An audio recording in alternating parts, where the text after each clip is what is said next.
Students welcome to this lecture.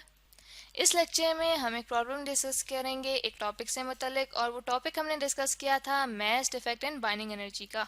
तो students हमारे पास यहाँ पे प्रॉब्लम ये गिवन है कि how much energy is required to break up a carbon nucleus into 3 alpha particles. ठीक है, तो स्टूडेंट्स हमें ये कहा गया है कि एक कार्बन का न्यूक्लियस है और वो कार्बन ऐसा हमें एलिमेंट दिया गया है जिसका जो एटॉमिक मास वो यहाँ पे लिखा गया है जो कि है 12। ठीक है, तो हमें कहा गया है कि कितनी एनर्जी रिक्वायर्ड है इस कार्बन के न्यूक्लियस को ब्रेक करने में कि जब उसे ब्रेक किया जाए तो हमारे पास 3 अल्फा पार्टिकल्स बने। ठीक है, तो स्टूडेंट्स अब इस तरह करते हैं कि अब सॉल्यूशन स्टार्ट करेंगे। यहाँ पे असल में हमने कैलकुलेट करनी है बाइंडिंग एनर्जी। ठीक है, तो बाइंडिंग एनर्जी के लिए सबसे पहले हम मास डिफेक्ट फाइंड आउट करेंगे और उसके थ्रू फिर हम बाइंडिंग एनर्जी फाइंड आउट करेंगे। तो स्टूडेंट्स उसके लिए सबसे पहले हम देखते हैं कि जो हमारे पास यहाँ पे कार्बन का न्यूक्लियस गिवन है इसका हमारे पास मास कितना बनेगा। ठीक है, तो यहाँ पे हम लिख लेते हैं कि जो हमारे पास कार्बन का मास है उसे मैं यहाँ पे mc से डिनोट कर रही हूँ। ठीक है, तो वो हमारे पास बन जाएगा 12u। ठीक है, क्योंकि यहाँ पे हमें गिवन है कि जो हमारे पास कार्बन एटम्स हैं उनके अंदर जो नंबर ऑफ न्यूक्लियॉन्स है यानी कि मास नंबर है वो कितना है 12। तो हमारे पास यहाँ पे जो मास बन रहा है कार्बन का वो बन रहा है 12u।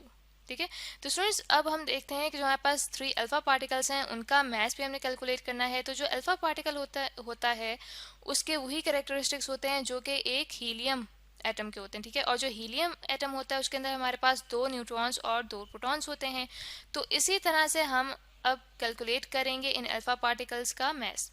तो अब एक अल्फा पार्टिकल के अंदर 1 अल्फा पार्टिकल, ठीक है, अल्फा को यहाँ पे उसके सिंबल से मैं रिप्रेजेंट कर रही हूँ और पार्टिकल की जगह मैं रिप्रेजेंट करूँगी सिर्फ PAR से। ठीक है, यानी कि 1 अल्फा पार्टिकल का जो मास है वो हमारे पास कैसे आएगा 2 न्यूट्रॉन्स। ठीक है, 2 न्यूट्रॉन्स प्लस 2 प्रोटॉन्स। ठीक है, यानी कि हमारे पास 2 न्यूट्रॉन्स का मास प्लस 2 प्रोटॉन्स का मास होगा तो वो हमारे पास इक्वल आएगा एक अल्फा पार्टिकल के।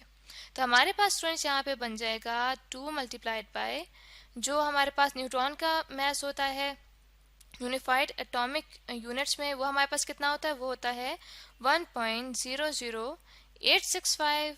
ठीक है, और हमारे पास आगे है +2 इनटू जो प्रोटॉन का हमारे पास मास होता है वो होता है 1.00727u। ठीक है, तो स्टूडेंट्स यहाँ पे हम u लिख लेते हैं यानी कि हमारे पास यूनिफाइड एटॉमिक मैच यूनिट्स हैं ये। ठीक है, तो इसको कैलकुलेट करने के बाद मेरे पास वैल्यू आ रही है 4.002603। ठीक है, तो स्टूडेंट्स ये अभी हमारे पास एक अल्फा पार्टिकल का मास आया है। तो हमारे पास जो 3 अल्फा पार्टिकल्स हैं उनका हमारे पास मास कैसे आएगा कि हम इस मास को 3 से मल्टीप्लाई कर देंगे।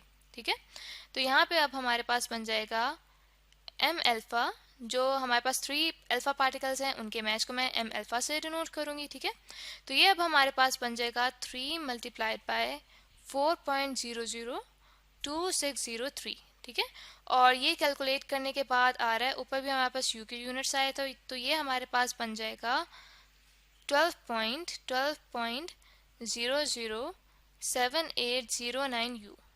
ठीक है, तो स्टूडेंट्स जो मास डिफेक्ट है वो किस तरह से आएगा कि हम इन अल्फा पार्टिकल्स के मास में से माइनस करेंगे कार्बन के मास को। ठीक है, तो तब हमें पता चलेगा कि कितना मास डिफेक्ट है, यानी कि कितना मास लगा है इस कार्बन को ब्रेक करने में ताकि वो अल्फा पार्टिकल्स में कन्वर्ट हो सके। तो स्टूडेंट्स यहाँ पे हमारे पास जो अब फॉर्म आएगी रिलेशन की वो आएगी delta m equals to m alpha minus mc। ठीक है, तो ये अब हमारे पास है 12.0078009u। ठीक है, माइनस 12u। ठीक है, तो अब हमारे पास जो स्टूडेंट्स मास डिफेक्ट की वैल्यू आ रही है वो आ रही है 0.07809u। ठीक है, तो स्टूडेंट्स इसी वैल्यू को यूज करते हुए अब हम आगे बाइंडिंग एनर्जी को कैलकुलेट करेंगे। लेकिन स्टूडेंट्स यहाँ पे हमारे पास मास जो है वो यूनिफाइड एटॉमिक मास यूनिट्स में है। ठीक है, तो इसको हम किलोग्राम्स में पहले कन्वर्ट कर लेते हैं फिर बाइंडिंग एनर्जी को सॉल्व करेंगे।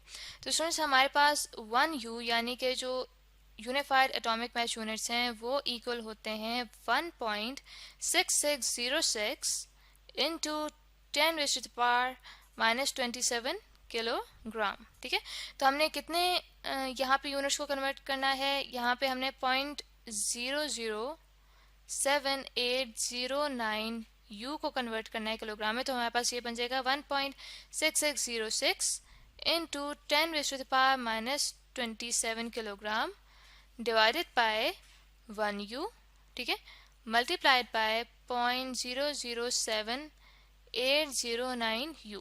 ठीक है, तो स्टूडेंट्स ये अब हमारे पास बन जाएगा 0.01297 इंटू 10⁻⁻27 किलोग्राम। तो ये हमारे पास वैल्यू आ गई है मास डिफेक्ट की, जो कि हमने निकाली है किलोग्राम में। ठीक है, तो स्टूडेंट्स अब इसी को यूज करते हुए हम फर्दर कैलकुलेट करेंगे अब बाइंडिंग एनर्जी को। तो बाइंडिंग एनर्जी का हमारे पास फॉर्मूला होता है binding energy equals to delta M into C square, जहाँ पे जो डेल्टा एम है ये हमारे पास मास डिफेक्ट है और जो सी है ये रिप्रेजेंट कर रहा है वेलोसिटी ऑफ लाइट को।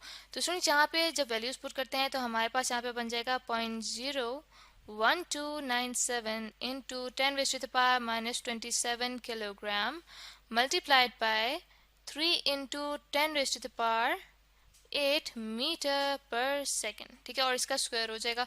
तो हमारे पास जो स्टूडेंट्स बाइंडिंग एनर्जी की वैल्यू आ रही है कैलकुलेट करने के बाद वो आ रही है 0.11673, ठीक है, इंटू 10⁻⁻11 जाउल। ठीक है, तो स्टूडेंट्स ये हमारे पास यहाँ पे जाउल के यूनिट्स आएंगे। अब जाउल को इलेक्ट्रॉन वोल्ट्स में कन्वर्ट अगर करना हो तो उसके लिए तरीका ये है कि 1.6 ठीक है 1.6 इंटू 10⁻⁻19 जाउल इक्वल होते हैं 1 इलेक्ट्रॉन वोल्ट के। ठीक है, तो दैट मीन्स कि 1 जाउल किसके इक्वल हो गया, 1 जाउल इक्वल हो गया 1 electron volt divided by 1.6 into 10⁻⁻19। ठीक है, तो स्टूडेंट्स हमने कितने जाउल्स को कन्वर्ट करना है, हमने कन्वर्ट करना है 0.11673 इंटू 10⁻11 जाउल्स को। ठीक है, तो उसके लिए हमारे यहाँ पे बन जाएगा 0.111673 इंटू 10⁻⁻11 जाउल। ठीक है, ये इक्वल बन जाएगा 1 इलेक्ट्रॉन वोल्ट। ठीक है, 1 electron volt divided by 1.6 into 10⁻⁻19। ठीक है, मल्टीप्लाइड बाय 0.11673 इंटू 10⁻⁻11। ठीक है, इसको जब मैंने कैलकुलेट किया तो स्टूडेंट्स मेरे पास जो वैल्यू आ रही है वो आ रही है बाइंडिंग एनर्जी की। Binding energy equals to 7.29 into 10⁻6 electron volts. ठीक है, तो ये हमारे पास बन जाएगा binding energy equals to 7.29 mega electron volts. ठीक है, तो ये स्टूडेंट्स हमारे पास बाइंडिंग एनर्जी आ गई है जो कि हमें रिक्वायर्ड है एक कार्बन के न्यूक्लियस को ब्रेक करने के लिए ताकि 3 अल्फा पार्टिकल्स वजूद में आए। तो आई होप स्टूडेंट्स कि आपको ये लेक्चर से समझ आ गया होगा जिसमें हमने बाइंडिंग एनर्जी से रिलेटेड एक प्रॉब्लम को सॉल्व किया है।